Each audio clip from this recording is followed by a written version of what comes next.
आकाशवाणी लखनऊ से प्रादेशिक समाचार।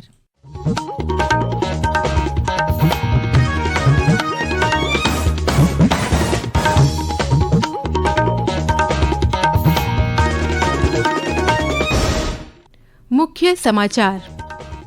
गुजरात के राज्यपाल आचार्य देवव्रत, मुख्यमंत्री योगी आदित्यनाथ और केंद्रीय कृषि मंत्री शिवराज सिंह चौहान ने आज लखनऊ में प्राकृतिक खेती के विज्ञान पर क्षेत्रीय परामर्श कार्यक्रम को किया संबोधित। केंद्रीय कृषि मंत्री ने कहा, प्राकृतिक खेती करने के लिए पहले 3 वर्षों के लिए किसानों को सब्सिडी देगी सरकार। प्रदेश भर में कल चलाया जाएगा वृहद पौधरोपण अभियान, 36 करोड़ पौधे लगाने का लक्ष्य।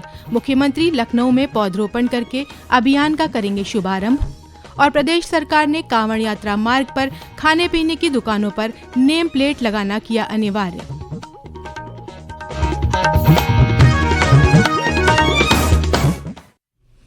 नमस्कार, प्रदेश के समाचारों के साथ मैं तनवीर फातिमा।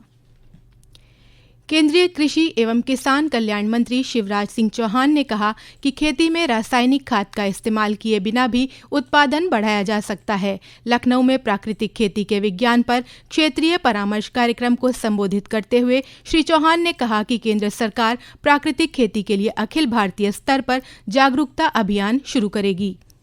दुनिया में कोई काम ऐसा नहीं कि जो वो ना कर सके। अब ठान लिया तो ये होगा, इसलिए हमारा भी शुभ संकल्प और शिव संकल्प है कि प्राकृतिक खेती को समझा के, कन्विंस करके एक व्यापक जागरूकता का अभियान, किसानों के बीच जो सच्चाई है, जो तथ्य है, वो सारे देश के किसानों के सामने रखने के लिए हम कम से कम 1 करोड़ किसानों तक जिनको प्राकृतिक खेती की विशेषता है और आज की समस्या उससे अवगत कराएंगे। हम कोशिश करेंगे उनमें से कन्विंस होकर कम से कम 18 लाख किसान ऐसे में जो प्राकृतिक खेती करने का संकल्प है। केंद्रीय कृषि मंत्री ने किसानों से प्राकृतिक खेती शुरू करने की अपील करते हुए कहा कि शुरुआती 2 वर्षों में उत्पादन कम होगा, इसलिए सरकार प्राकृतिक खेती करने के लिए पहले 3 वर्षों के लिए किसानों को सब्सिडी देगी। केंद्रीय मंत्री ने कहा कि सरकार किसानों को प्राकृतिक खेती के लिए प्रमाण पत्र भी प्रदान करेगी। किसानों को उनके उत्पादन का बेहतर दाम भी मिलेगा। केंद्रीय कृषि मंत्री ने कहा कि हमारा उद्देश्य उर्वरक मुक्त खेती पर ध्यान केंद्रित करना है। इससे न केवल खेती की लागत कम होगी, बल्कि यह स्वास्थ्य के लिए भी फायदेमंद होगी। श्री चौहान ने कहा कि प्राकृतिक खेती के महत्व को समझने का यह सही समय है। हमें ऐसे अनाज पैदा करने होंगे जो लोगों के लिए ज्यादा स्वास्थ्यवर्धक विकल्प हों। उन्होंने कहा कि प्रधानमंत्री नरेंद्र मोदी के दृष्टिकोण के अनुरूप हम प्राकृतिक खेती के सभी लक्ष्य हासिल करेंगे। अपने संबोधन के दौरान गुजरात के राज्यपाल आचार्य देवव्रत ने कहा कि प्राकृतिक खेती और जैविक खेती 2 अलग अलग चीजें हैं और इस अंतर को समझना जरूरी है। उन्होंने प्राकृतिक खेती के लाभों पर भी प्रकाश डाला। उन्होंने कहा कि प्राकृतिक खेती में पानी की कम आवश्यकता होती है और ये किसानों के लिए बहुत फायदेमंद है। इस अवसर पर बोलते हुए मुख्यमंत्री योगी आदित्यनाथ ने कहा कि उत्तर प्रदेश में प्राकृतिक खेती के उत्पादों को बढ़ावा देने के लिए कदम उठाए जा रहे हैं। श्री योगी ने इस बात पर जोर दिया कि हमें बीज से लेकर बाजार तक कृषि उत्पादों के प्राकृतिक स्वरूप को बनाए रखना होगा। प्रधानमंत्री मोदी जी ने आज से 3 वर्ष पहले प्राकृतिक खेती के लिए जिस एक अभियान को आगे किया था, आज उसके अच्छे परिणाम देखने को मिले हैं। बीज से लेकर बाजार तक इसके प्राकृतिक स्वरूप को बनाए रखना होगा और उत्तर प्रदेश जैसे राज्य में इसकी व्यापक संभावनाएं हैं। लेकिन अब हमें आज की आवश्यकता के अनुरूप उस क्वालिटी पे भी ध्यान देना पड़ेगा जो हैप्पीनेस इंडेक्स को सही मायने में जमीनी धरातल पर उतार सके। मुख्यमंत्री ने बताया कि सभी 6 कृषि विश्वविद्यालयों को सर्टिफिकेशन लैब को बेहतर बनाने के निर्देश दिए गए हैं। कार्यक्रम में प्रदेश के कृषि मंत्री सूर्य प्रताप शाही, कृषि राज्य मंत्री बलदेव सिंह औलख, विभिन्न विश्वविद्यालयों के कुलपतिगण, विशेषज्ञ और प्रगतिशील किसान मौजूद रहे। प्रदेश भर में कल वृहद पौधरोपण अभियान चलाया जाएगा। इसके अंतर्गत 36 करोड़ पौधे लगाने का लक्ष्य रखा गया है। मुख्यमंत्री योगी आदित्यनाथ लखनऊ में कल अकबर नगर क्षेत्र में पौधरोपण करके पेड़ लगाओ पेड़ बचाओ जन अभियान 2024 का शुभारंभ करेंगे। वहीं सभी प्रभारी मंत्री और जनप्रतिनिधि अपने अपने जनपदों में वृक्षारोपण अभियान कार्यक्रम में शामिल होंगे।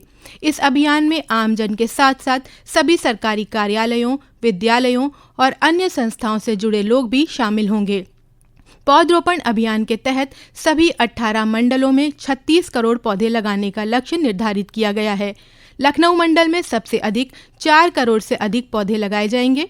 प्रदेश के वन मंत्री अरुण सक्सेना लखनऊ में पौधरोपण अभियान कार्यक्रम में सम्मिलित होंगे। वहीं उप मुख्यमंत्री केशव प्रसाद मौर्य प्रयागराज कौशाम्बी में तथा ब्रिजेश पाठक उन्नाव कानपुर देहात में, कृषि मंत्री सूर्य प्रताप शाही अयोध्या देवरिया में पौधरोपण करेंगे। मुख्यमंत्री योगी आदित्यनाथ ने पूरे उत्साह और उमंग के साथ पौधरोपण कार्यक्रम में सम्मिलित होकर इसे जन आंदोलन बनाने के लिए कहा है। उन्होंने पौधों के साथ सेल्फी लेकर उसे सोशल मीडिया प्लेटफॉर्म पर अपलोड करने की भी अपील की है।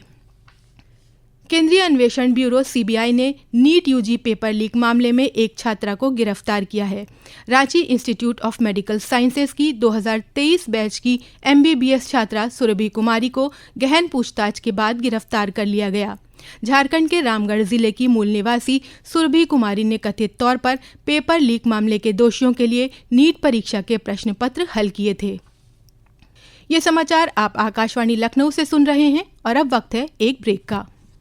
अब सिर्फ सजा नहीं मिलेगी, होगा न्याय। भारतीय न्याय संहिता मतलब नया कानून 1 जुलाई से लागू। आजाद भारत के अपने कानून। प्रादेशिक समाचारों के इस बुलेटिन में आपका फिर से स्वागत है। गोंडा जिले में हुई रेल दुर्घटना में मृतकों की संख्या बढ़कर 4 हो गई है। दुर्घटना में घायल एक व्यक्ति ने लखनऊ अस्पताल में दम तोड़ दिया, जबकि एक अन्य का शव पटरी से उतरे डिब्बे से आज बरामद किया गया। रेलवे से मिली जानकारी के अनुसार डिब्रूगढ़ जाने वाली ट्रेन के 21 डिब्बे कल दोपहर पटरी से उतर गए थे, जिससे 30 लोग घायल हो गए थे। लखनऊ गुवाहाटी रेल मार्ग को चालू करने के लिए युद्ध स्तर पर कार्य किया जा रहा है।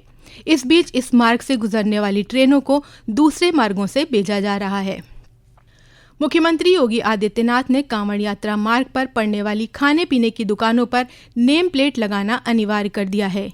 नेम प्लेट में दुकान संचालक और उसके मालिक का नाम लिखा जाएगा। कांवड़ यात्रियों की आस्था की शुचिता बनाए रखने के लिए सरकार ने यह कदम उठाया है। प्रदेश में विभिन्न जनपदों से होकर निकलने वाले कांवड़ यात्रा को लेकर प्रशासन ने सभी तैयारियां पूरी कर ली हैं। मेरठ के जिलाधिकारी दीपक मीणा ने बताया, 22 तारीख से सावन का महीना स्टार्ट हो रहा है और अब धीरे धीरे कांवड़ चलने भी लगी। सभी तैयारियां पूर्ण है। इस बार हमने सभी रोड्स की व्यवस्था, सभी जगह पेयजल, सभी जगह लाइट की पर्याप्त व्यवस्था, साफ सफाई की व्यवस्था और शिविरों के जो भी लगाएंगे आयोजक और शिविर जो लगाएंगे उनके साथ बैठक हम लोगों ने कर ली है। उन लोगों को इंस्ट्रक्शंस दे दिए हैं। खाद्य सुरक्षा के लिए भी बोला गया है कि जब भी शिविर लग जाए तो उनकी भी प्रॉपरली खाने की क्वालिटी और सब देखें। और इसके अलावा सिक्योरिटी को देखते हुए सभी जगह पे जोन्स और सेक्टर में डिवाइड किया गया है। मजिस्ट्रेट्स और पर्याप्त पुलिस बल की तैनाती की गई है। बागपत में मंडलायुक्त सेल्वा कुमारी जे और आईजी मेरठ नचिकेता झा ने आज कांवड़ मार्ग और पुरा महादेव मंदिर मार्ग पर मेले की तैयारियों का जायजा लिया। उन्होंने कांवड़ियों की यात्रा को सरल और सुगम बनाने पर जोर देते हुए सड़क सफाई, पेयजल, चिकित्सा, सुरक्षा और प्रकाश की चाक चौबंद व्यवस्था करने के निर्देश दिए। उधर सहारनपुर में कांवड़ यात्रा के मद्देनजर स्टोन क्रैशरों से उपखनिज का परिवहन करने वाले वाहनों का संचालन और आवागमन 20 जुलाई की मध्य रात्रि से 3 अगस्त तक प्रतिबंधित रहेगा। 22 जुलाई को सावन माह का पहला सोमवार है। इस अवसर पर प्रदेश के सभी शिव मंदिरों में जोर शोर से तैयारियां चल रही हैं। बाराबंकी स्थित प्रसिद्ध लोधेश्वर महादेवा मंदिर में जलाभिषेक के लिए दूर दूर से श्रद्धालु पहुंचते हैं। यहां सावन माह में लगने वाले मेले में श्रद्धालुओं की सुरक्षा के लिए कड़े इंतजाम किए गए हैं। क्षेत्राधिकारी आलोक कुमार पांडे ने बताया कि ड्रोन और सीसीटीवी कैमरे से पूरे मेला क्षेत्र की निगरानी की जाएगी। इसके अलावा 2 प्लाटून पीएसी समेत पुलिस बल तैनात रहेगा। 21 जुलाई से महादेवा मेले में श्रद्धालुओं का पहुंचना शुरू हो जाएगा। इसके चलते लखनऊ गोंडा बहराइच हाईवे पर रूट डायवर्जन रहेगा। और अंत में मुख्य समाचार एक बार फिर। गुजरात के राज्यपाल आचार्य देवव्रत, मुख्यमंत्री योगी आदित्यनाथ और केंद्रीय कृषि मंत्री शिवराज सिंह चौहान ने आज लखनऊ में प्राकृतिक खेती के विज्ञान पर क्षेत्रीय परामर्श कार्यक्रम को किया संबोधित। केंद्रीय कृषि मंत्री ने कहा, प्राकृतिक खेती करने के लिए पहले 3 वर्षों के लिए किसानों को सब्सिडी देगी सरकार। प्रदेश भर में कल चलाया जाएगा वृहद पौधरोपण अभियान, 36 करोड़ पौधे लगाने का लक्ष्य। मुख्यमंत्री लखनऊ में पौधरोपण करके अभियान का करेंगे शुभारंभ। और प्रदेश सरकार ने कांवड़ यात्रा मार्ग पर खाने पीने की दुकानों पर नेम प्लेट लगाना किया अनिवार्य। प्रादेशिक समाचारों का ये बुलेटिन यहीं समाप्त होता है। नमस्कार।